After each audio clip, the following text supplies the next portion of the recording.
Welcome, dearly beloved chosen ones. The most dangerous person in any room is the one who doesn't yet realize how dangerous they are. Pause for a moment. Really, pause and let that settle in your spirit. Because if you're here, if you've been drawn to this message, it's not by accident. There's a high chance you are that person, the one who's been moving through life like a sleeping giant, massive in presence, divine in design, but still unaware that every step you take is shaking the spiritual ground beneath you. They feel it. They've always felt it. Even before you had language for your calling, even before you realized the light you carry. That's why they tried to distract you, derail you, and devalue you. That's why they kept you surrounded by chaos, rejection, and confusion, because something in their spirit already recognized you as a threat before you ever recognized yourself as chosen. Here's what they never wanted you to discover. You're not weak, you're wild. You're not too much, you're too necessary. According to bioenergetic research, the human heart emits an electromagnetic field measurable up to 3 feet from the body. But for spiritually awakened beings like you, that vibrational field expands for miles. That's not poetic metaphor. That's science finally catching up to what the spirit world has always known about you. Your presence shifts the atmosphere before you even speak. So, no. You're not imagining things. You're not being dramatic. That uneasy silence when you enter the room, that side-eye glance, that random hostility from people you've never wronged. That's not paranoia, it's their nervous system screaming. There's something about this one. Your power hasn't even reached full expression yet. And they've already been rehearsing how to escape you. And the irony? You spent years thinking something was wrong with you. You cried over your isolation, questioned your intensity, doubted your discernment. Meanwhile, they've been building emotional exits, energetic shields, and passive-aggressive narratives around your very existence, just in case you figure it out. Well, guess what? You're figuring it out, and it's about to get very real, very fast. Before we dive in deeper, I want to take a moment to say thank you to every single one of you who has supported this mission through Super Thanks. Your generosity helps this message reach even more chosen ones across the world, whether you give or not. Know this, you are deeply appreciated. Just your presence here is already shifting the frequency. If this message is hitting your spirit already, go ahead and comment 777 below. Let the algorithm feel the weight of this awakening. Let the world know you're no longer asleep. Because once you awaken, the fear they carry, it becomes your fire.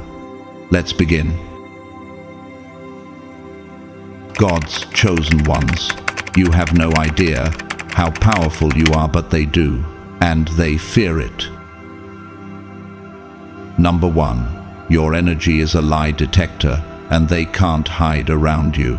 Chosen one. Have you ever walked into a room and noticed an immediate shift in the atmosphere, even when no one said a word? Have you ever watched someone's body tense up, their smile twitch, or their eyes dart away just because you entered the space? This isn't a coincidence. This is spiritual physics. You are not just someone with presence, you are presence, the kind that makes masks fall off without asking for permission. But why does that happen? It's because your energy operates like a divine scanner. You don't even have to speak. Your vibration is tuned to a frequency that detects spiritual misalignment. And whether people know it or not, their souls react before their minds can catch up. Your peace is disruptive, your calm is unsettling, and your truth is blinding. How do you carry such weight without trying? Because you were designed to. Let's be clear, you are not a threat because you attack. You are a threat because you reflect. Your authenticity strips away camouflage. It exposes what people desperately want to keep hidden: guilt, shame, manipulation, envy. They all come bubbling to the surface when you're around. Not because you accuse anyone, but because you embody what they've avoided becoming. And that, chosen one, makes you dangerous in the most divine way. Think about how Jesus walked into the synagogue in Luke 4. He read the scripture and said, "Today this scripture is fulfilled in your hearing." Luke 4:21. No show, no shouting, just presence. But his words shook people so deeply that they tried to throw him off a cliff. Why? Because truth doesn't need volume, it needs authority. And you, chosen one, walk in that same spirit. People fear what you activate. You may have noticed how some individuals feel deeply drawn to you, while others suddenly avoid you. They might blame you, criticize you, or even try to discredit you. But the truth is, you didn't do anything to them. You revealed them to themselves. And for those who've lived behind emotional and spiritual filters for years, your energy feels like an unwanted exorcism. Let's look at some real-life examples. Consider Maya Angelou. Her voice, her energy, her honesty. She wasn't just a poet. She was a walking confrontation to cultural denial. Or think of Keanu Reeves, whose peaceful presence and quiet truth disturbed the toxic norms of Hollywood, without him even trying to challenge them. Their presence makes people reevaluate everything. Have you ever wondered why people you've barely interacted with project negativity toward you? Could it be that your mere existence forces them to confront their spiritual laziness, their hidden jealousy, or their unresolved bitterness? What if your calling is not just to uplift, but to expose? Isaías 60:1 declares, "Arise, shine, for your light has come, and the glory of the Lord rises upon you." That light isn't just to guide, it's to reveal. You shine not just to inspire the good, but to disturb the hidden. That's why your presence splits rooms. Some call you too intense. Some say you're too much. But in reality, you are the mirror they can't avoid, and the energy they can't manipulate. Think of whistleblowers like Edward Snowden. Whether you agree with him or not, his mere act of revealing truth shook governments. That's what truth does. It rearranges entire systems, and you, chosen one, carry that same power in a spiritual sense. You don't need credentials, accolades, or a microphone. Your soul speaks first. Your energy tests the spirits of everyone around you, and you do it with silence. Psalm 139:12 reminds us, "Even the darkness will not be dark to you. The night will shine like the day, for darkness is as light to you." You see through shadows. You sense what's hidden. And while others try to dim your light, they forget your light is divine. It comes from God, not ego. You can't turn it off. Remember Malala Yousafzai. Her presence alone shattered silence in a region built on oppression. She didn't aim to confront. She simply couldn't stay quiet. Her truth became a threat, just like yours does. So here's a question. Why do you think your peace bothers people more than chaos? Why does your stillness scare those who claim to be secure?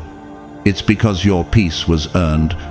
It came through fire, trials, and growth. And when you walk into a room carrying that kind of hard-won presence, it exposes the convenience others live in. Romans 8:19 says, "For the creation waits with eager longing for the revealing of the sons of God." That revealing isn't always dramatic, it's often subtle. It's when you walk in with dignity, when you refuse to gossip, When your discernment silences the room, that's when they know. This one is different. Take Fred Rogers, the quiet host of Mr. Rogers' Neighborhood. He wasn't loud. He didn't fight. But he radiated something pure, and it shook entire broadcasting systems. Truth doesn't need to scream. It just needs to be present. And chosen one. You are present. You are walking truth. And those who are hiding will always feel it. Number 2. You're the mirror that shatters their illusions. You are not just a reflection, you are a revelation. When you walk into a space, you don't just enter a room, you pierce through layers of illusion that others have spent years protecting. You are the walking contradiction to their excuses. The living example that proves comfort is not the same as healing, and that, chosen one, is why people fear you. Why does your silence feel like judgment to them? Why do your questions feel like exposure? Because your presence makes denial impossible. You carry truth not just in your words, but in your posture, your gaze, your intuition. You are a living mirror, one that doesn't lie, doesn't soften the blow, and doesn't play pretend. They've built their lives like glass castles, decorative but fragile. You don't knock on the door, you reveal the cracks just by standing there. When they speak half-truths, your eyes call out the missing pieces. When they pretend to be at peace, your discernment hears the storm. You don't accuse, you see. And for people drowning in delusion, being seen is more terrifying than being attacked. In John 8:32, Jesus says, "Then you will know the truth, and the truth will set you free." But freedom costs comfort, and you, chosen one, are the price tag they didn't expect. They'd rather label you harsh, too honest, or cold than admit that you're right. Your presence forces a decision, change or retreat. And most choose the latter. Let's explore some real-world mirrors. Brené Brown, with her research on vulnerability. It didn't shout, but she cracked societal masks wide open. Her honesty made millions uncomfortable before it healed them. Or consider Greta Thunberg, a teenager with zero political power, but her fierce truth shattered global apathy like glass under pressure. Proverbs 27:6 says, "Faithful are the wounds of a friend, profuse are the kisses of an enemy."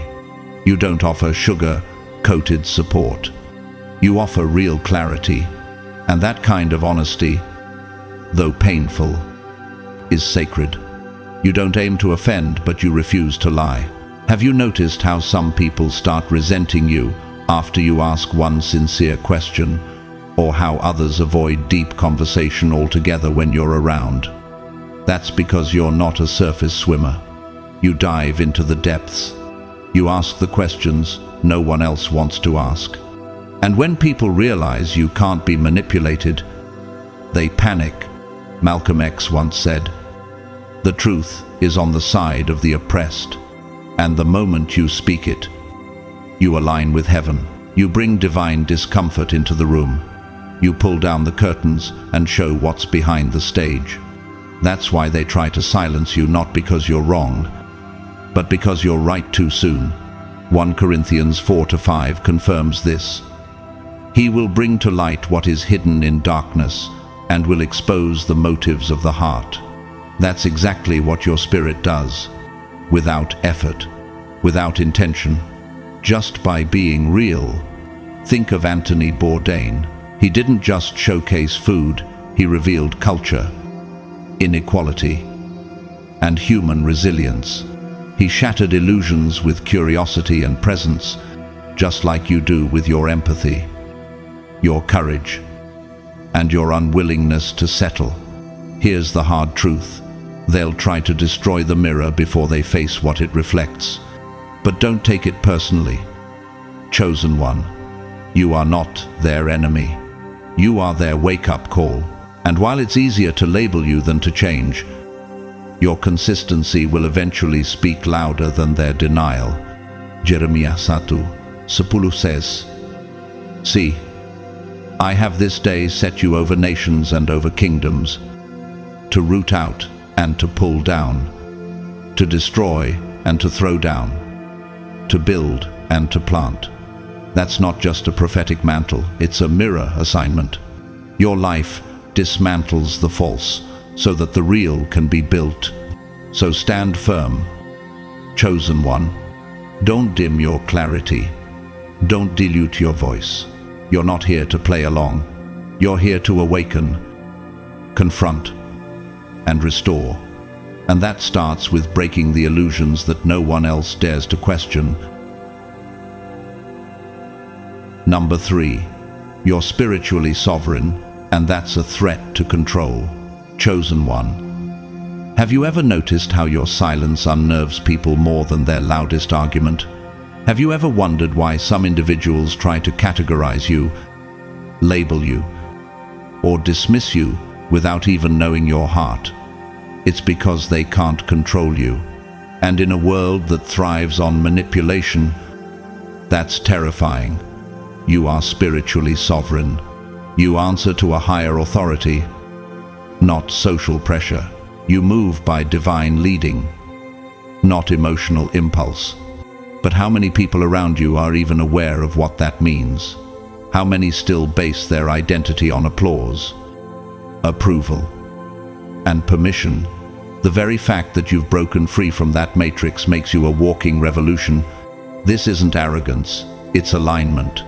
Your soul no longer seeks validation in spaces where your spirit doesn't feel safe. You don't need the crowd to approve of your mission. You walk in truth even when truth costs you relationships, titles, or comfort. Who taught you that kind of strength? No one. It was downloaded into you from heaven. Have you realized that yet?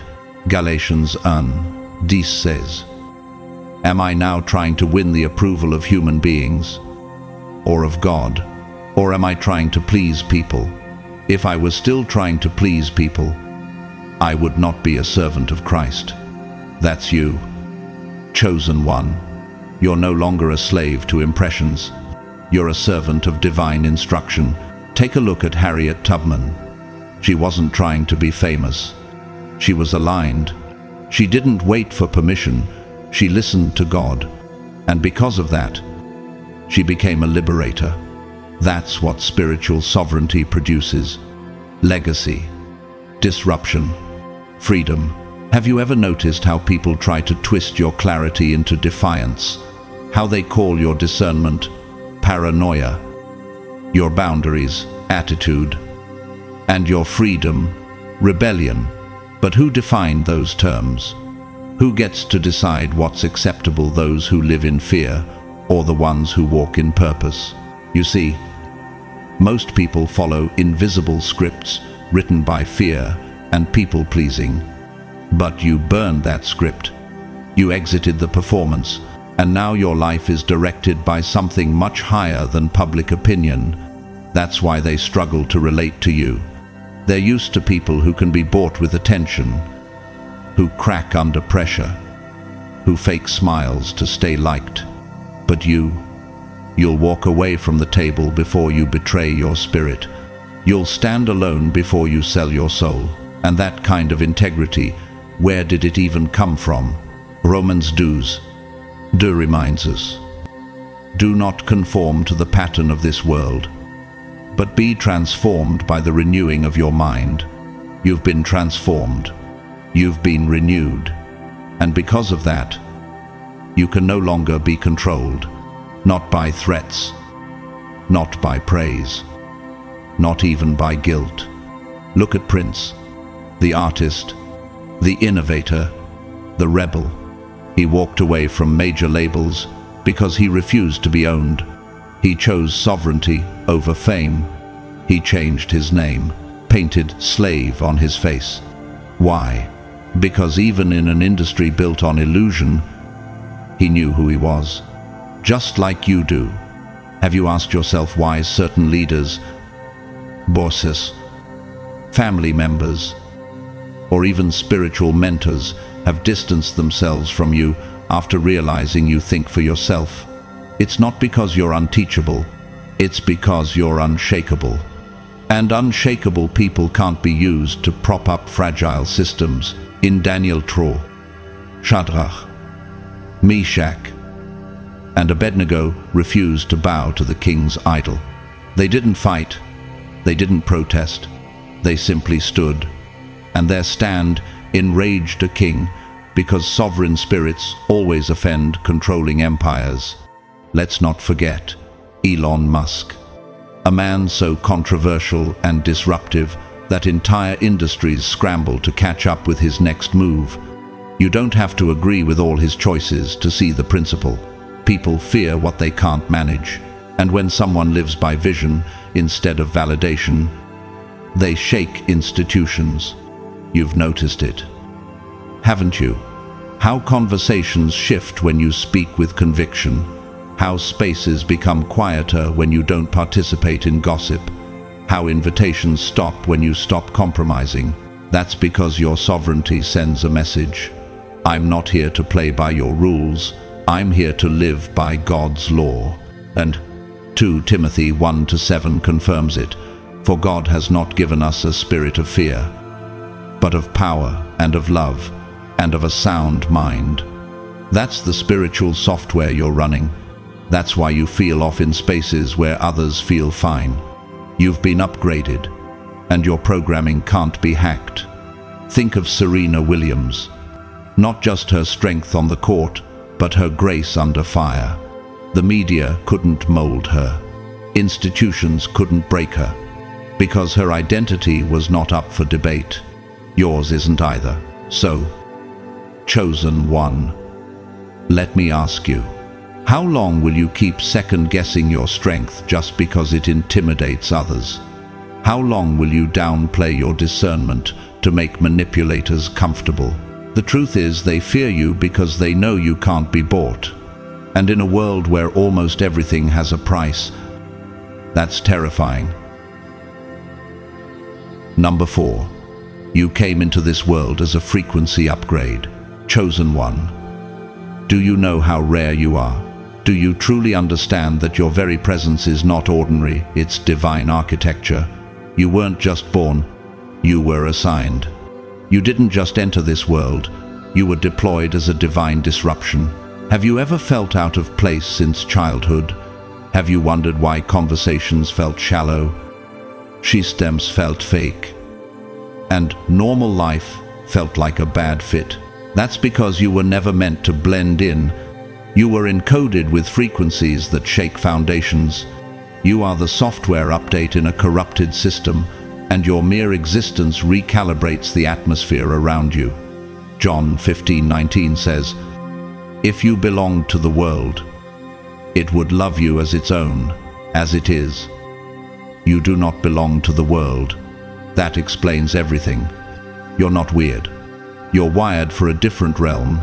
Look at Nikola Tesla. Misunderstood, undervalued, but his frequency, his vision was from the future. They laughed at him until the world caught up. That's your story too. You're not ahead of your time, you are the time everyone else is catching up to. And what about your family? Do you wonder why you were born into a lineage full of pain, silence, or secrets? Because you are the interruption. You were the spiritual assignment sent to break the cycle, rewire the emotional DNA, and start a new prophetic line. Think of Nelson Mandela, born into oppression, sent to a prison, but his presence became a vibration that restructured a nation. He didn't just speak change, he embodied it. And so do you. Your life exposes illusion without even trying. You awaken discomfort in places that used to feel numb. Why do people react to you before they even know your name? Because your energy enters the room before your body does. It's not charisma, it's divine frequency. Ephesians 5:13 reminds us, But everything exposed by the light becomes visible, and everything that is illuminated becomes a light. You don't argue, you reveal. You don't fight, you radiate. And people either align or retreat. There is no neutral around someone like you. Remember Lady Gaga's early years? People mocked her for being too strange. But her energy was an evolution the world hadn't understood yet. Eventually, they had no choice but to catch up. That's what happens when you carry an upgrade. Your presence becomes the new standard. And how many times have you felt the urge to shrink, just to be accepted, to silence your truth because no one else was ready? But the more you shrink, the more systems remain broken, and you weren't born to patch dysfunction. You were born to expose it. 1 Peter 2-9 says, "But you are a chosen people, a royal priesthood, a holy nation, God's special possession." That special possession part isn't poetic, it's positional. You've been set apart. That's why you feel the world differently, because you're sent to upgrade it. Think of Frida Kahlo. Her art wasn't pretty, it was disruptive, raw, bold, but it opened eyes. That's the effect you have, even in silence. So let me ask you, are you still waiting for permission to be who you already are? Are you still toning down your light to keep the room comfortable? What if your discomfort was the very alarm clock this generation needed? Your presence, chosen one, breaks spells, ends cycles, and releases codes the world forgot it needed. You're not too much. You're exactly what's been missing. Number 5. Your isolation wasn't rejection. It was containment. Chosen one. Have you ever sat in silence wondering why the doors didn't open for you the way they did for others? Why the spotlight kept missing you? Why the invitations never came? Or when they did, they somehow didn't fit? You probably thought you were being overlooked. But what if I told you you were being overprotected? It wasn't rejection. It was divine containment. You weren't being punished. You were being preserved. Why would God allow your name to stay unknown while others were being celebrated? Because what you carry is not for cheap exposure, it's for holy impact. Have you ever seen sacred oil left out in the sun?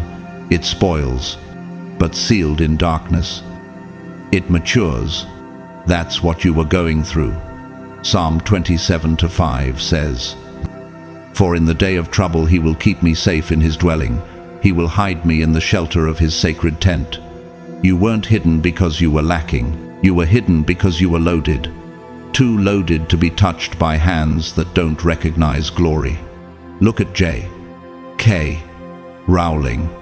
Before Harry Potter became a global phenomenon, she spent years isolated, rejected by publishers, living in near poverty. But her isolation was writing incubation. What if she had gotten famous too soon? Without finishing her work, it would have diluted the legacy.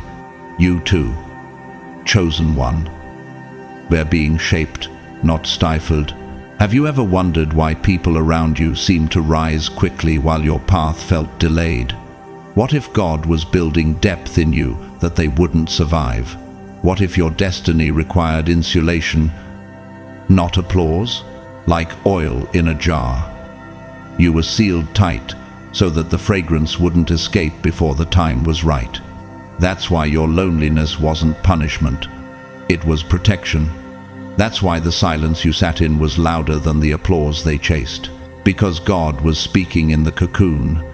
James 1:4 declares, "Let perseverance finish its work so that you may be mature and complete, not lacking anything." That's what your isolation did. It finished you. While others were busy being seen, you were being built. In stillness, in shadows, in sacred instruction. Think of David, anointed king. yet sent back to 10 sheep, ignored by his brothers, forgotten by his father. But God wasn't punishing David. He was preparing him, and when Goliath appeared, only David had the experience, precision, and humility to take him down. So I ask you, what Goliath are you being prepared to slay? What enemy are you going to expose with the discernment you gained in solitude? What spiritual structure is about to crumble the moment you fully emerge? Your isolation was encryption. While they were performing, you were being coded by heaven. You learned to discern spirits, to survive silence, to pray in rooms where you had no applause. That's spiritual weight few can carry. Consider Nelson Mandela. Decades in prison, forgotten by the world, but not forsaken by purpose. When he emerged, he didn't come out bitter, he came out ready. Your waiting has been your weapon. Don't despise it. Embrace it. Isaiah 49:2 says, "He made my mouth like a sharpened sword. In the shadow of his hand he hid me. He made me into a polished arrow and concealed me in his quiver." That's why you were hidden. You are a weapon. And now the world is hearing the whistle of your release. People are unsettled, not because you're loud, but because your emergence means the end of their illusion. You carry something unexplainable, and when people can't define you, they default to denying you. But denial doesn't stop destiny. Oprah Winfrey was once told she wasn't fit for television. She didn't fight for validation. She created her own space. Why? Because when you're chosen, you don't need the door to open. You become the door. So here's the truth. Chosen one, you weren't forgotten. You were being fortified. And now that you're being released, the same places that ignored you will tremble at your presence. Your voice will carry weight. Your name will shift rooms. Because it wasn't rejection, it was containment for transformation. Number 6. Your mind is a weapon they can't disarm. Chosen one. Do you realize how rare it is to see what you see, to think how you think, to question what everyone else blindly follows? Your mind is not just intelligent, it's prophetic. It doesn't just analyze, it disrupts. And that is why they fear you. Have you noticed how your curiosity makes people nervous? How your questions suddenly expose cracks in their logic? How your silence makes them over-explain? That's not by accident. You were designed to see through fog. Others mistake for clarity. And once you see, there's no unseeing. Hebrews 5:14 says, "But solid food is for the mature, who by constant use have trained themselves to distinguish good from evil." Your mind isn't just smart, it's trained, spiritually trained. That's why deception doesn't stick to you. It slips off like oil on water. Look at Malcolm X. The way he analyzed power structures, the way he unraveled illusions with razor-sharp logic. His mind was a sword. So is yours. Not because it was taught, but because it was awakened. You've always sensed things others missed. You've seen motives behind masks, patterns beneath behavior. People call it overthinking, but what if it's divine pattern recognition? What if your overanalyzing is heaven whispering? They try to gaslight you into doubt because your clarity confronts their confusion. You don't play mind games, you end them. You walk into manipulation webs and burn them down with questions. Why do you say that? What do you mean by that? And just like that, their narrative collapses. 1 Corinthians 2:15 reminds us, "The person with the Spirit makes judgments about all things." But such a person is not subject to merely human judgments. That's you, Spirit-led intelligence. The kind that exposes systems while smiling, the kind that breaks spells mid-conversation. Let's talk about Greta Thunberg, A teenager who disrupted governments, not with shouting, but with clarity. Her ability to slice through excuses exposed decades of denial. Sound familiar? And because you can't be programmed, they panic. Because you don't follow their logic, they call you difficult. But what they're really saying is, you can't be fooled and I don't like it. Though your mind is a firewall. It scans intentions before your heart gets involved. It decodes half-truths. It extracts meaning. It's why you see danger coming before anyone else does, and why you often feel alone in your knowing. Mark 12:30 says, "Love the Lord your God with all your heart and with all your soul and with all your mind and with all your strength." Your mind is part of your worship. Your insight is not a curse. It's your contribution. Ever noticed how you naturally become the go-to for advice? Or why people share secrets with you they've never told anyone else? It's not just trust, it's transmission. They feel your discernment, even when they can't describe it. Albert Einstein once said, "The intuitive mind is a sacred gift, and the rational mind is a faithful servant." You carry both. That's why you don't just think you know. And that knowing is what they can't manage. So let me ask, how many times have you silenced your questions to keep others comfortable? How often have you doubted yourself just because no one else saw what you saw? What if you're not crazy? What if you're calibrated? You can't be hypnotized by image. You're not distracted by charisma. You don't fall for surface. You die. And when you dig, truth shows up. That's why they tried to make you question your own vision. Think of Tupac Shakur. His lyrics weren't just art, they were analysis. His mind wasn't just poetic, it was prophetic.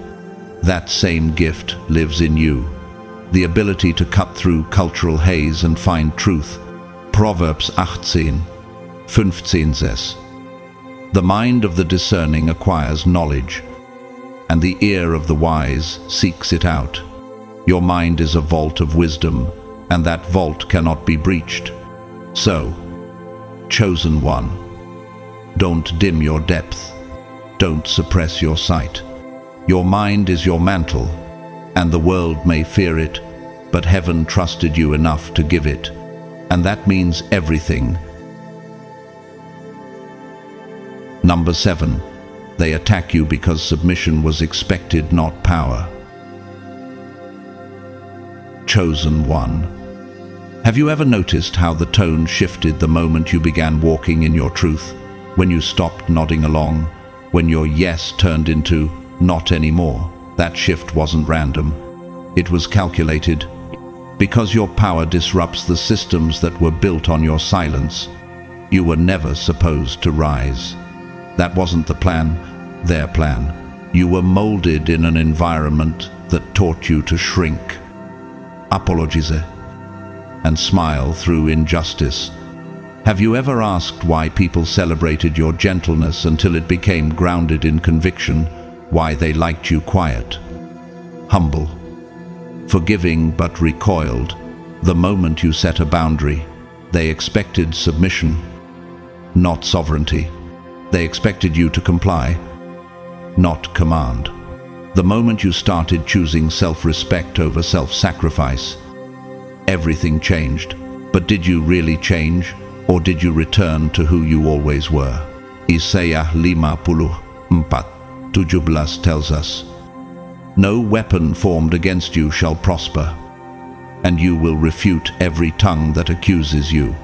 That's not just defense, that's divine rebuttal. They can try to shape the narrative, but your evolution will speak louder than their accusations. Take Whitney Houston, for example, a woman with a once angelic voice, raised in environments that profited from her compliance. But when she tried to take back creative control, the industry pushed back. Why? Because her freedom challenged their power. That's what your rise does. 2.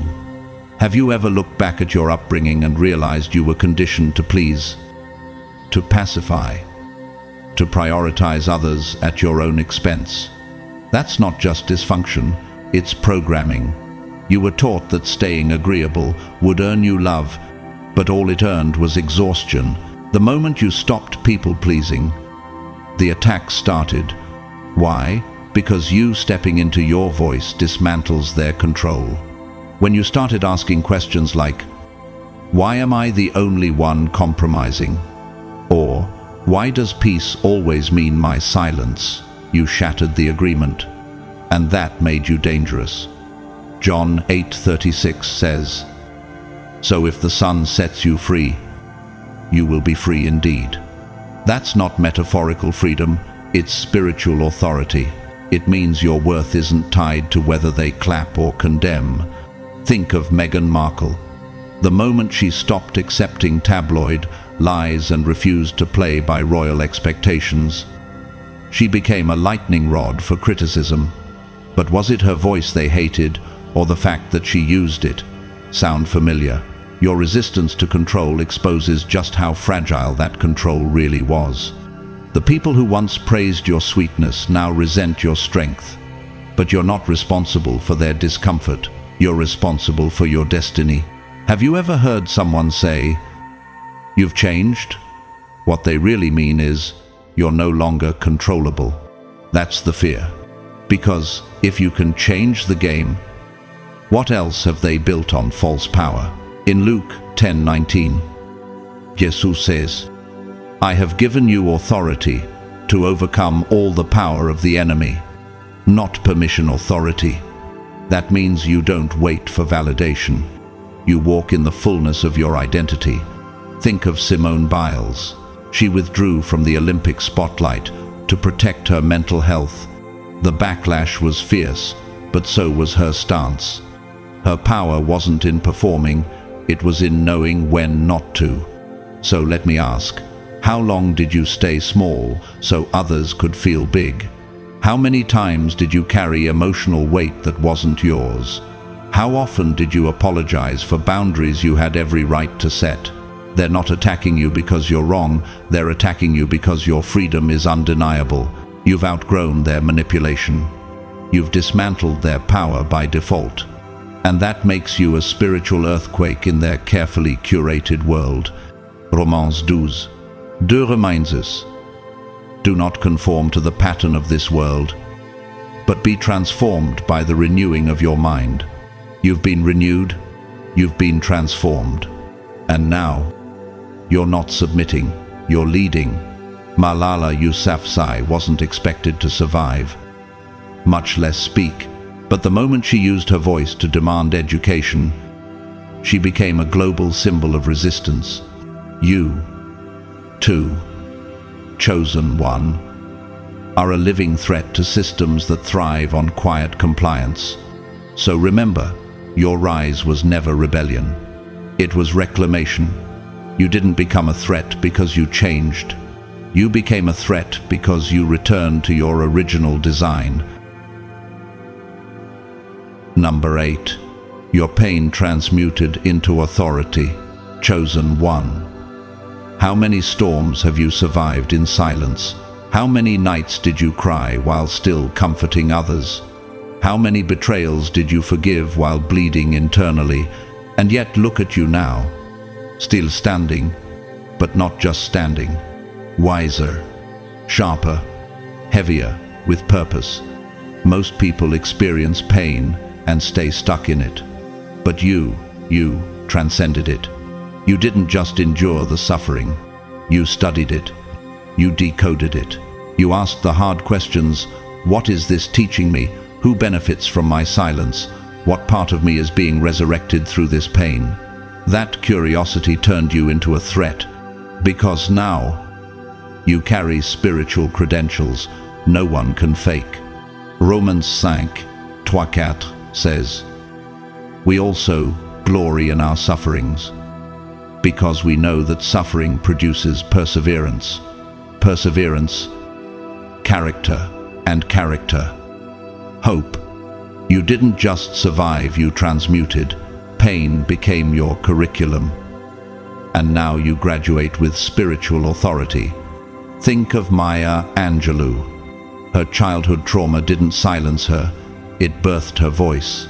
Every poem she wrote, every word she spoke, carried weight.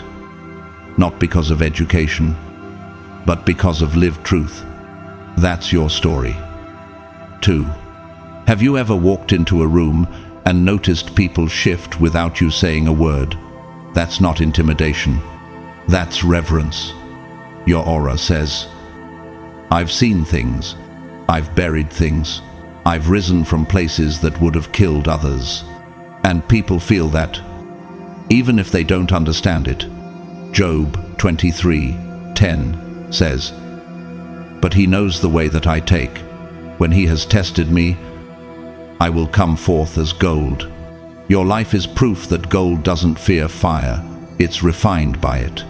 That's why your discernment is so sharp. Why your silence speaks louder than lectures. Nelson Mandela was forged in prison. Not broken. Forged. He came out with more clarity, more purpose, more authority. Because isolation plus pain equals divine reconfiguration. You've been reforged. 2. You now carry what can't be taught in classrooms, the wisdom of betrayal, the strength of heartbreak, the radar for insincerity. You can feel when a compliment hides competition, when a smile is really a strategy. That's not negativity. That's divine download. Proverbs 4:7 reminds us, wisdom is the principal thing. Therefore, get wisdom, and with all thy getting, get understanding. You gained understanding through the furnace. That's why your insight cuts through flattery and fluff. Consider Viola Davis. Her honesty about growing up in poverty, facing racism, and navigating Hollywood isn't just testimony, it's authority. When she speaks, people listen. Because pain made her words holy. Have you noticed how people test you not to learn, but to see if you're real? How they try to poke holes in your peace just to see if you'll shatter. That's because you radiate a calm they haven't earned, and it bothers them. Because unearned peace exposes counterfeit confidence. Psalm 34:18 says, The Lord is close to the brokenhearted and saves those who are crushed in spirit. You were crushed, but not for nothing. You were pressed like grapes into wine, and now your wisdom flows rich, deep, and undeniable. Freddie Mercury once said, I've had my share of sand kicked in my face, but I've come through. That line isn't just poetic, it's prophetic for those like you who turned mockery into momentum. So let me ask, how many versions of you died in the wilderness so this version could live? How many breakdowns did it take to birth your breakthrough? How many prayers did you whisper between clenched teeth just to make it through the day? You didn't just learn through pain, you transformed in it. You were reborn without fanfare, crowned in secret, and now the room can feel your weight, even if they don't know your name. Luke 10:19 again echoes, I have given you authority, not pity, not popularity, authority. And that authority wasn't granted by man.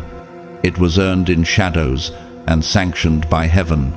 So when they say, why do you walk like that? Or, why do you speak with such calm? Smile. Because you know you've walked through fire and didn't smell like smoke. And that, chosen one, is power no demon can fake. Number 9. You don't just influence people, you rewire their spirit. Chosen one. Have you ever noticed how conversations with you never end when the words stop? How people walk away from your presence, and days later, sometimes weeks, they're still processing what you said. It's not because you gave a lecture. It's not because you tried to be persuasive. It's because your presence carries something deeper than charm. It carries frequency. Have you ever wondered why some people are drawn to you without knowing why? while others seem oddly uncomfortable around you, even when you've done nothing wrong. It's because you don't just influence, you recalibrate. Your presence shakes something awake, something buried, something ancient. And for people who have lived numb for so long, that can feel like both a blessing and a disruption. Hebrews 4:12 says, "For the word of God is alive and active, sharper than any double-edged sword. It judges the thoughts and attitudes of the heart." That's what your words do, not because you're quoting scripture, but because your spirit echoes it. You cut through the fluff and speak truth that lands deep. You're not here to help people decorate their illusions. You're here to gently, yet firmly, dismantle them. And people feel that, they sense that you're not playing the game. You don't do small talk for approval. You ask questions that dig, not because you're intrusive, but because you genuinely see them, and most people haven't been truly seen in years. Consider Brené Brown, the vulnerability researcher whose quiet insights on shame and authenticity have rewired how millions of people relate to themselves. She didn't motivate with hype, she exposed truth. Just like you carry a soul mirror. When people speak to you, their masks begin to melt, not because you're harsh, but because you're real. And that reflection, it terrifies those who've hidden from themselves. That's why they say, "You're too intense." What they really mean is, "I saw something I wasn't ready to face." And 2 Corinthians 3:18 tells you, "We all, who with unveiled faces contemplate the Lord's glory, are being transformed." Your presence unveils people. It strips them of roles, reputations, and rehearsed identities. They begin to remember who they were before fear got in the way. Have you ever had someone say, "I don't know why I just told you all that," after opening up about their deepest wounds? That's not an accident. That's your anointing. You are a safe haven, but also a sacred challenge. People don't leave you unchanged. Malcolm X had that presence. One conversation could ignite a fire that transformed entire communities. He didn't manipulate. He didn't flatter. He awakened. That's what you do, too. Whether you speak or remain silent, you alter the room. So why do some people walk away after being around you? Why do they retreat or go quiet?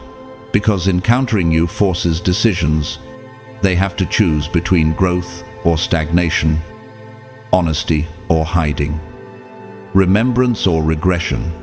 And that's a lot to process for someone who's been surviving behind layers. Psalm 139:23 says, "Search me, O God, and know my heart. Test me and know my anxious thoughts." That's what people experience when they sit with you. Their hearts are searched by the truth. You unknowingly reflect. Think of someone like Carl Jung. His psychological theories weren't just intellectual. They pierced the soul. His teachings helped people understand their shadow, the very thing they had buried. Sound familiar? Your words hold weight because they come from somewhere holy. You don't parrot trending advice. You transmit divine resonance. You speak the kind of truth that can't be plagiarized, packaged, or predicted. Oprah Winfrey has said many times, "I have a deep knowing. I don't know how I know, but I know." That knowing, that spirit-to-spirit recognition is what you carry, too. It's why your presence sticks, not because it was flashy, but because it was unforgettable. You remind people of who they were before the world told them who to be. And while some find that beautiful, others find it unbearable because the self you resurrect in them, the bold, fearless, creative self they had buried in exchange for acceptance. Romans 12:2 reminds us, "Do not conform to the pattern of this world, but be transformed by the renewing of your mind. You're a walking renewal. You activate transformation by reconnecting people to their own blueprint. Have you noticed how people start changing after meeting you, even when you've said nothing direct? They dress differently, speak differently, set boundaries, leave jobs, heal. That's not coincidence. That's your calibration in motion. So hear this clearly. Chosen one, you're not too intense. You're impactful. You weren't made to leave impressions. You were made to leave imprints, eternal ones. And whether they can name it or not, they'll never forget you. Number 10. Your confidence isn't arrogance, it's ancestral memory. Chosen one. Have you ever walked into a room and felt eyes on you? Not because you were loud, but because you were grounded, not because you were flashy, but because you carried certainty. That's not ego. That's memory. Spiritual memory. You're not figuring yourself out. You're remembering. There's a difference. While others are desperately looking outward for identity, you're digging inward. You're accessing blueprints written long before your birth. Have you ever wondered why your sense of calling feels ancient, like it's not even yours, but something you're fulfilling on behalf of your entire bloodline? Jeremiah 1:5 says, "Before I formed you in the womb, I knew you. Before you were born, I set you apart." That's not poetry. That's encoding. Your confidence is your remembering. Misty Copeland, the first black principal ballerina at the American Ballet Theatre, once said she didn't fit the mold, too muscular, too late to start ballet, but she knew. Her confidence wasn't based on permission. It was ancestral, just like yours. You were born with a knowing that didn't require applause. You've always had a sense that you were meant for something without needing evidence. That unsettles people who measure value by approval.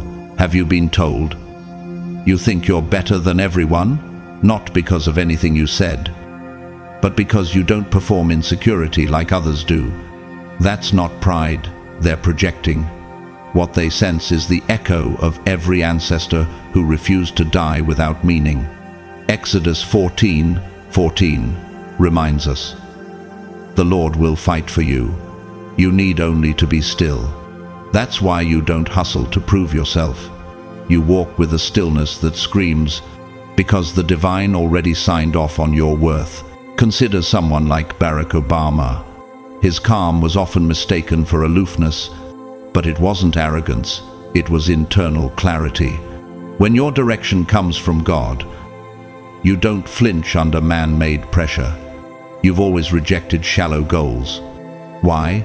Because your spirit remembers elevation. You're not here to impress, you're here to fulfill. There's a reason you can't fake laughter in empty rooms or celebrate meaningless titles. Your soul has been through kingdoms, deserts, and divine meetings before this lifetime. And it shows. Proverbs 3:26 says, "For the Lord will be at your side and will keep your foot from being snared." You move with precision because your steps are spiritually mapped. You don't second guess because heaven already confirmed. Think of Frida Kahlo. Her art didn't beg for relevance, it insisted on it. She created from pain, from knowing, from defiant truth. Her confidence wasn't taught, it was embedded. You, too, create from ancestral fire. Have you ever felt unexplainably drawn to something? Justice, healing, creativity, leadership. That pull isn't random. It's your ancestors whispering, "Finish what we started." Psalm 6 affirms, "The boundary lines have fallen for me in pleasant places. Surely I have a delightful inheritance." That inheritance isn't always money, it's mantles. And you're wearing one. Chadwick Boseman carried that same sacred knowing. His roles weren't just performances, they were purpose. And when he spoke, you could feel history behind his eyes. That's what your voice carries. 2. So when they call you arrogant, ask yourself, are they seeing pride or are they confronting insecurity? Because what you radiate isn't superiority, it's spiritual certainty. And in a world addicted to doubt, that's radical. Your confidence doesn't need claps. It has memory. Your presence doesn't seek dominance. It carries legacy. You are not becoming, you are remembering, and no one can take from you what heaven already placed within you. Number 11. You carry spiritual immunity against manipulation. Chosen one. Have you ever watched someone try every trick in the book? Guilt, flattery, silent treatment, and none of it sticks to you anymore. You sit there, unbothered, watching the manipulation bounce off like it hit a force field. Why? Because you carry something they didn't prepare for. Spiritual immunity. This isn't just intuition. This is divine software. This is discernment born of betrayal, forged through fire, and now refined into spiritual clarity. When was the last time you gave in to emotional bait? When was the last time you said yes just to avoid guilt? You don't play those games anymore, and that makes you a problem to those who depend on control to feel relevant. Isaiah 11. 2 tells us, "The Spirit of the Lord will rest on him, the Spirit of wisdom and of understanding, the Spirit of counsel and of might, the Spirit of the knowledge and fear of the Lord." That's what rests on you. Chosen one. Wisdom, understanding, power.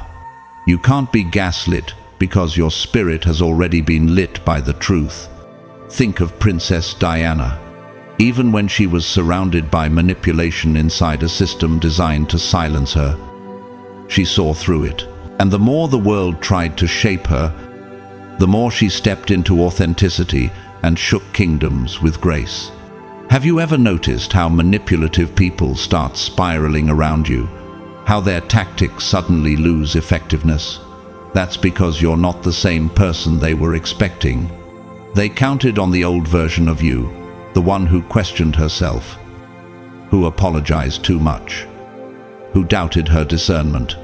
But now, your silence says, "I see through you." Mun, you don't need to argue. You don't need to explain.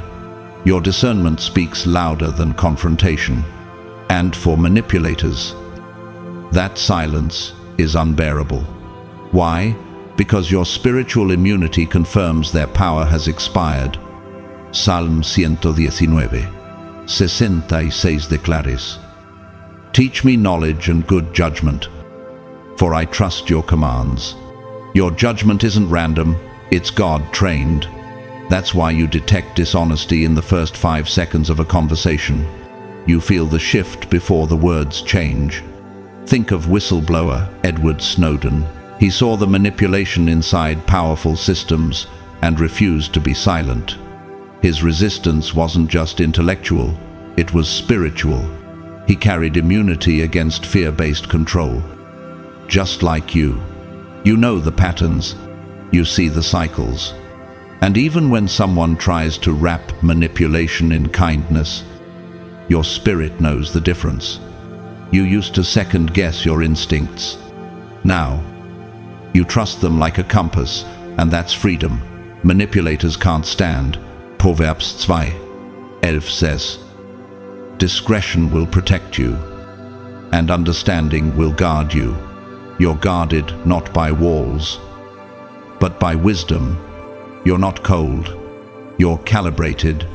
You're not bitter. You're built different. Consider Naomi Osaka. When she walked away from interviews and tournaments to protect her peace, the media called her dramatic. But she wasn't reacting. She was discerning. She recognized what no longer aligned and didn't apologize for protecting her soul. Chosen one. Have you asked yourself why toxic environments start to unravel the moment you disengage? It's because you were the one holding false peace in place. Once you walk out, the manipulation loses its anchor. Romans 12:9 says, "Love must be sincere. Hate what is evil. Cling to what is good." You no longer tolerate twisted versions of love. You don't cling to connections rooted in control. You want what's real, even if it's lonely. Think of Chester Bennington from Linkin Park.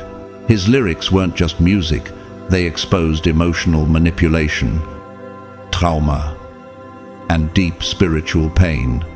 He was sensitive, yet strong. Discernment wrapped in melody. So let me ask you, how many people called you difficult after you stopped tolerating what once broke you? How many systems labeled you too much when you stopped being a puppet? You're not dramatic, you're delivered. And when you're delivered, manipulation can't sit comfortably in your presence anymore. You are the glitch in their system.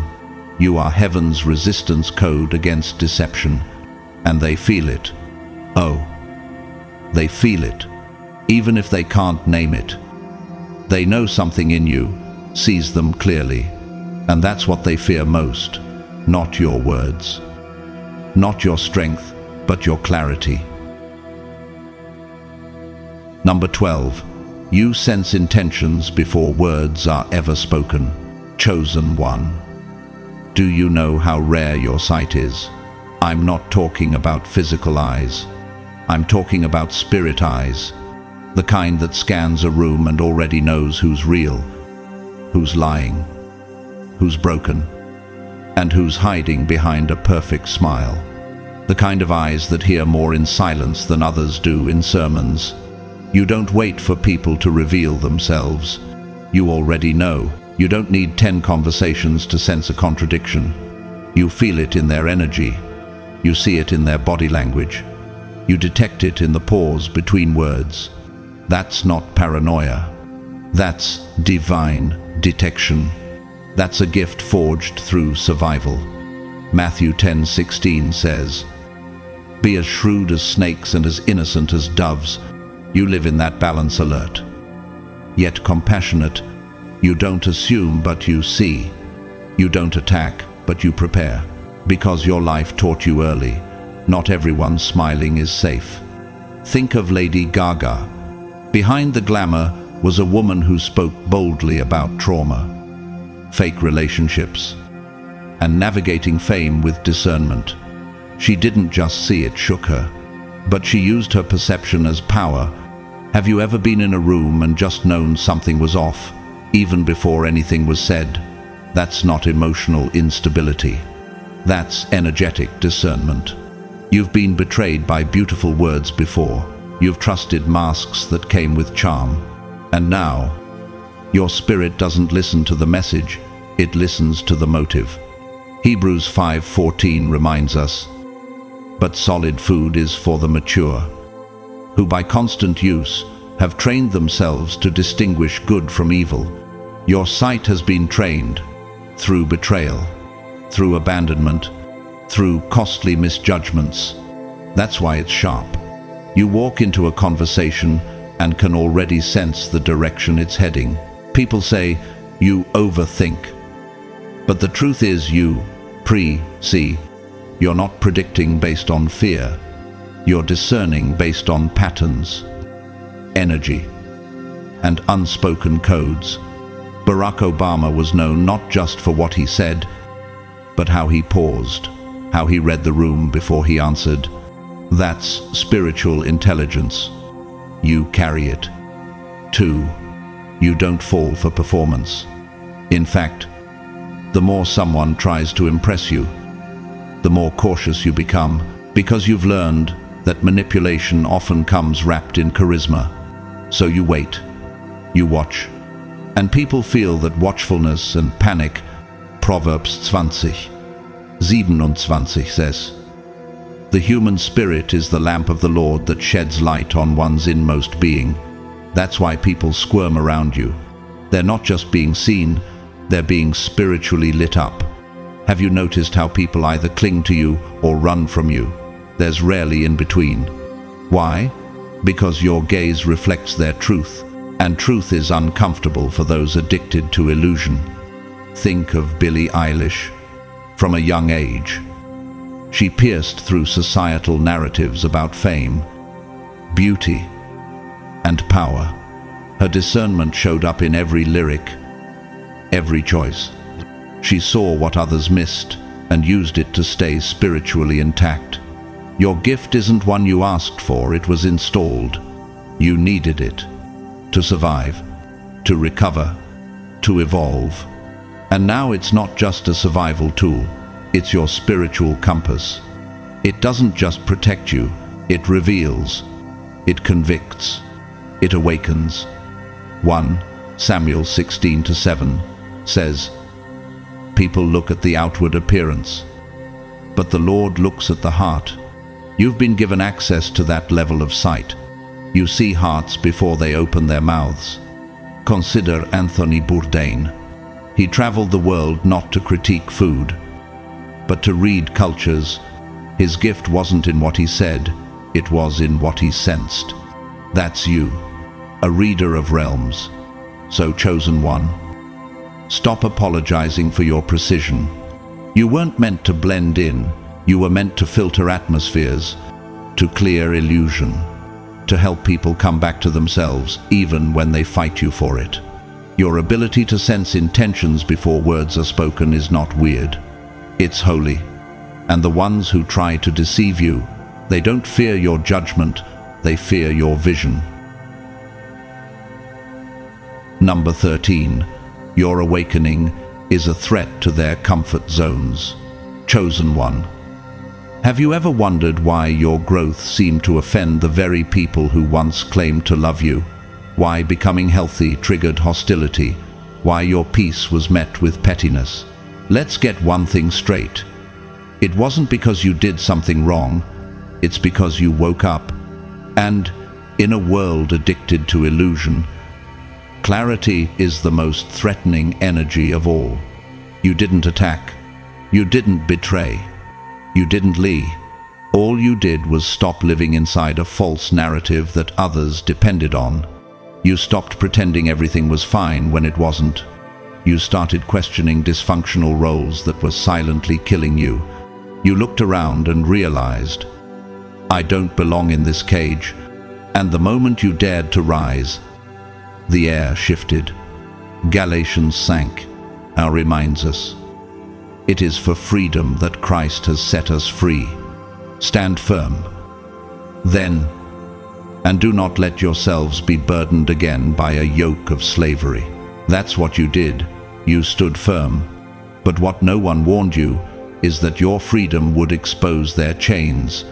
Look at Malala Yousafzai, a girl who just wanted to go to school, but her awakening to injustice threatened the entire Taliban regime. She didn't start a war, she simply told the truth.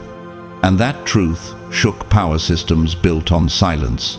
Have you noticed how people started pulling away once you started honoring your voice? Why did they support you when you were unsure, but now resent you for being certain?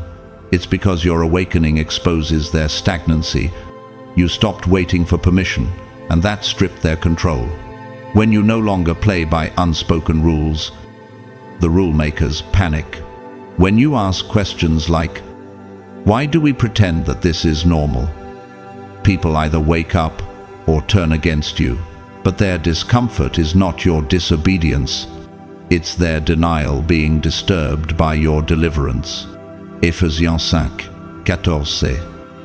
Wake up, sleeper. Rise from the dead, and Christ will shine on you. Your awakening was prophesied. It was divinely timed. And now, every time you show up in truth, it sends ripples through rooms where falsehood once sat comfortably. Think of Prince, not just the artist, but the revolutionary. He broke industry contracts, fought for ownership of his name, and redefined freedom for artists. Did they call him difficult? Absolutely. But was he free? unapologetically. Chosen one. Has anyone ever accused you of changing too much? But what exactly changed your essence? Or your tolerance for spiritual sleepwalking? They liked you better when you were agreeable, small, and predictable. But predictable people rarely break generational cycles, and you were never meant to play small for someone else's comfort. Matthew 10:34 is radical but true. Do not suppose that I have come to bring peace to the earth. I did not come to bring peace, but a sword. Your awakening was that sword. It cut through the layers of cultural obedience, family conditioning, and generational trauma. You see, some people live in emotional ecosystems where everyone plays a role. Silent sufferer, emotional fixer, approval seeker. The moment you say no to that system, you create a fracture. Your healing reveals their refusal to heal, and it's easier to attack the awakened than to admit they're still asleep. Have you ever seen someone grow distant the moment you stopped shrinking? Someone who labeled your boundaries as selfish or your clarity as arrogant? It wasn't about you. It was about the mirror you became. A mirror that showed them how far they've strayed from themselves. Think of Simone Biles stepping down from Olympic events to protect her mental health. The world was divided, some applauded, others judged. Why? Because her no challenged a system that taught us to sacrifice ourselves for applause. Your no does the same. John 8:32 says, "Then you will know the truth, and the truth will set you free." But here's the hidden part. Truth also makes people mad before it makes them free. You didn't just become aware, you became dangerous to denial. You no longer settle for survival disguised as peace. Look at Rosa Parks, a quiet woman who simply refused to give up her seat. But her one act of awakening set the civil rights movement ablaze. Her silence didn't mean submission, it meant strength. So let me ask you, chosen one, how many friendships died not because you changed, but because you stopped pretending? How many family members grew cold once you broke the mold they stuffed you into? How many churches, workplaces, or social circles subtly exiled you once you questioned the script? You're not dramatic. You're disruptive, in the holiest sense of the word. Your very presence confronts apathy. Your peace exposes inner chaos.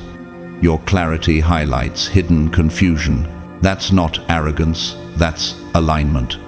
2 Timothy 1-7 anchors this moment. For God gave us a spirit, not of fear, but of power and love and self-control. And when you walk in that spirit, comfort zones collapse, because they were never built to house someone anointed for liberation. Oprah once said, "The biggest adventure you can ever take is to live the life of your dreams."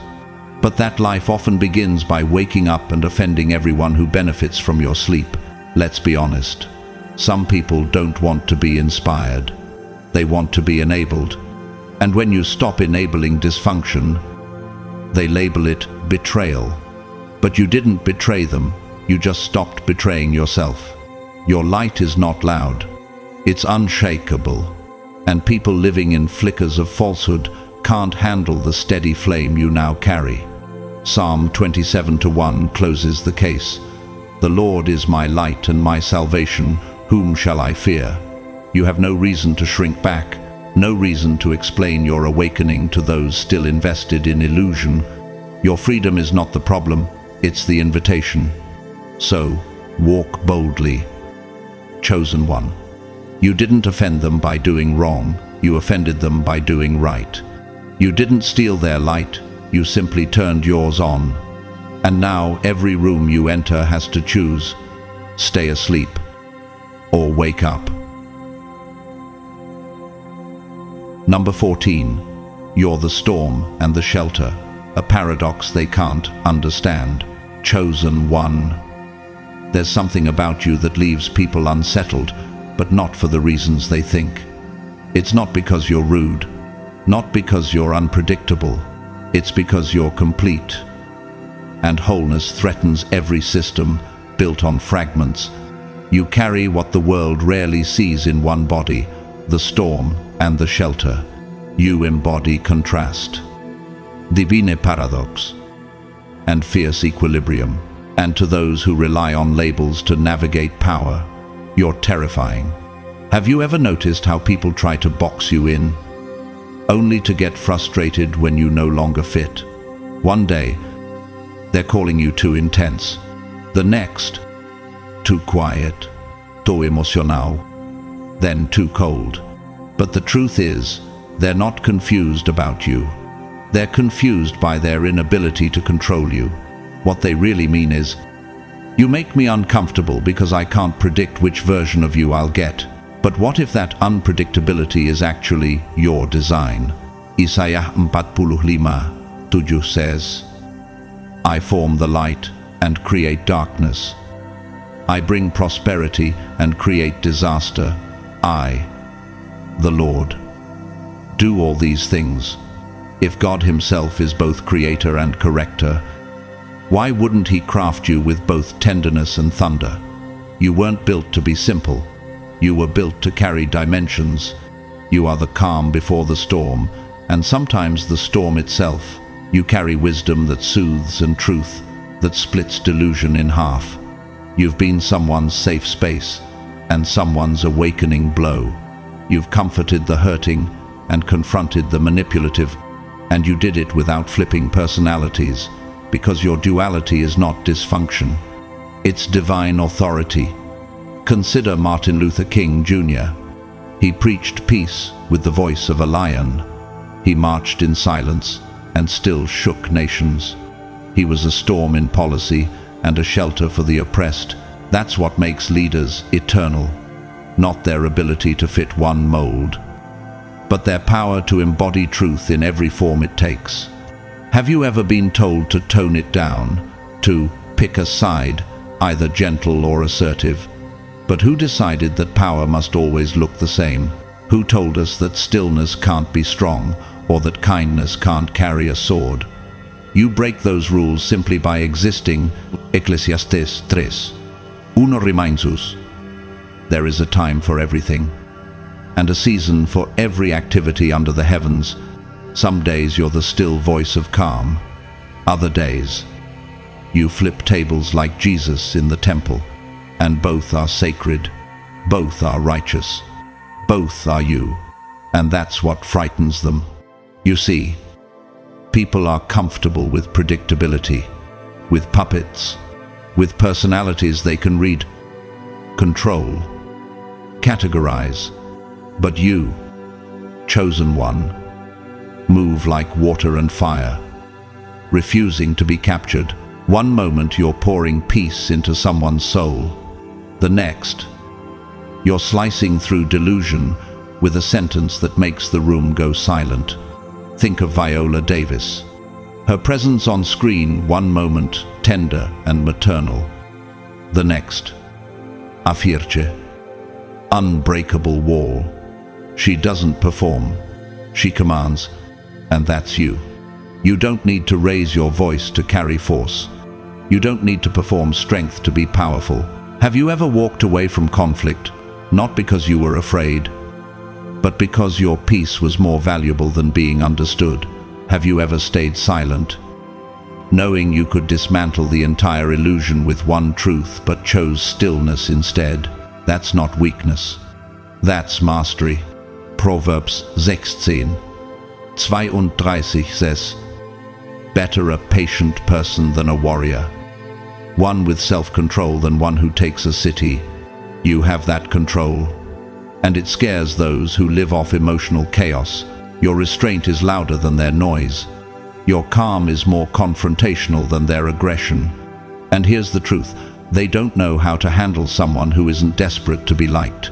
Someone who can hold compassion and confrontation in the same breath.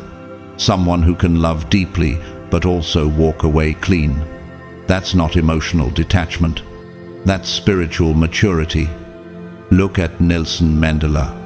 He spent 27 years in prison and came out not with bitterness but with strategy. He forgave. Yes, but he also transformed systems. He was a shelter to the wounded and a storm to injustice. And his paradox became his legacy. So let me ask you, how many times have you dimmed your fire so your gentleness wouldn't be misunderstood? How many times have you softened your truth because someone said you were too much? And what did it cost you? You are not too much. You are full. And fullness will always be misunderstood in a world trained to consume only pieces. Romans 11:33 proclaim. Oh, the depth of the riches, both of the wisdom and knowledge of God. How unsearchable his judgments, and untraceable his ways. Your soul was crafted in that same pattern, untraceable, deep, multi-layered. You reflect the Creator, not culture. Think of Frida Kahlo. Her art didn't apologize for its contradiction, its blood and beauty, pain and power. She painted her soul, and though critics tried to reduce her, they could never erase her. Neither can they erase you. People who need you to be either or will always struggle with someone who is both, and they want you to be nice, but not honest, strong, but not outspoken, deep, but not disruptive. You defy that smallness. You don't choose between roles. You carry realness. And realness is a storm to ego and a shelter to authenticity. It makes the insecure panic. It makes the awakened rise. Psalm 18:2 says, "The Lord is my rock, my fortress and my deliverer. My God is my rock, in whom I take refuge. If he is fortress and gentleness, wrath and mercy, then so can you be. You were made in his image, not just his soft voice, but his sovereign thunder. When they try to shrink you, to simplify you, to make you digestible, don't you dare apologize. You are not here to be palatable. You are here to be prophetic, to walk into rooms and shift the spiritual atmosphere without saying a word, to break what needs breaking, and protect what needs protecting. Chadwick Boseman embodied this paradox, quiet off-screen, fierce on it, reverent in interviews, uncompromising in his roles. His life wasn't built on being liked, it was built on purpose. You carry that same blueprint. So yes, be the storm when systems of injustice need shaking. Be the shelter when a wounded soul needs safety. Be the clarity that stops confusion. Be the boundary that ends manipulation. Be the love that heals. Be the truth that burns. And when they say they can't figure you out, let them wonder. John 3:8 offers this sacred mystery. The wind blows wherever it pleases. You hear its sound, but you cannot tell where it comes from or where it is going. So it is with everyone born of the Spirit. You are wind and whisper, fire and stillness, chows to control, order to truth. So don't simplify yourself just to survive.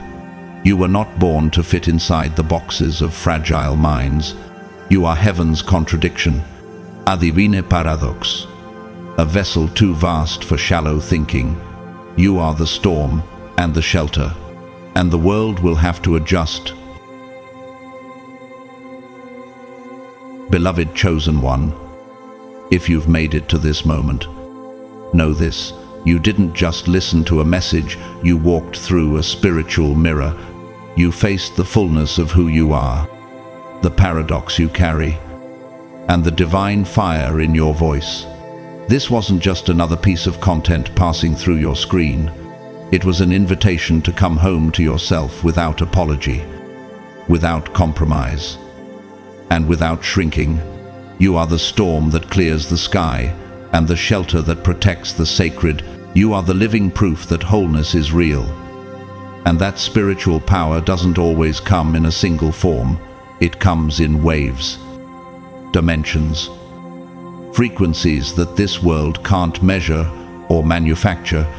You didn't confuse them. You simply refused to be confined.